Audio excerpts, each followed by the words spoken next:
It's James Willoughby, and we're here to tell you about what's going on in the Austin real estate market. We do this weekly. We're going to start doing a condensed version, and we're going to tell you what happened this last week in Austin real estate, week 1 of July 2024. So let's dive right in. On active inventory, we've seen it flatten out. The last 3 weeks in a row, it's been right about the same. Just above 12,000 last week. We were at 12,155. So as predicted in the last couple of videos, we've gone flat on total active inventory, which means that flattening out is a good thing for sellers. Our inventory is at least figured out where equilibrium is. Our new actives are down for the week. New active listings went from 952 to 764. The obvious reason is, if you look at the graph from the year before, is every time we hit the 4th of July holiday, the number of new listings go down for that week. And likewise, same with new pendings.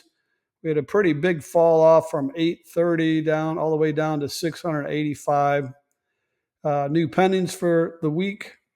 And when I pull off here, and you can see the graph from last week to the same time last year, the same week, you can see how it makes a deep dive here. And so then it resumes back to normal. So we'll bounce back next week and back to a normal market.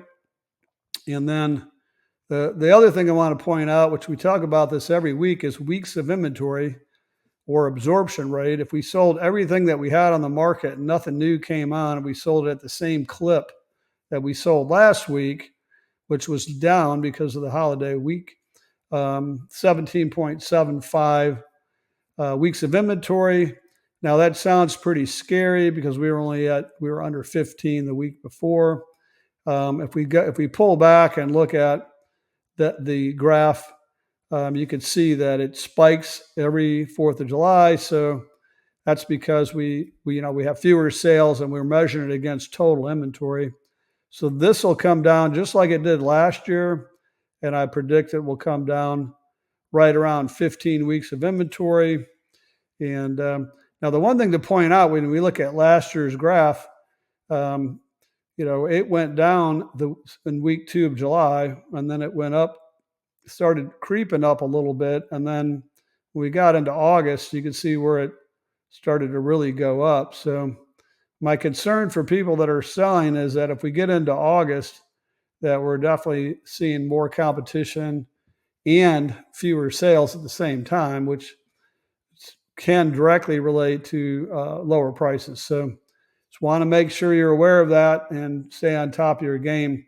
So until this time next week, have a good one. We'll see how things level out after the holiday, and talk to you about it real soon. If you have questions or concerns, give us a holler. We're always here to talk about what's happening in the market, and look forward to talking to you then.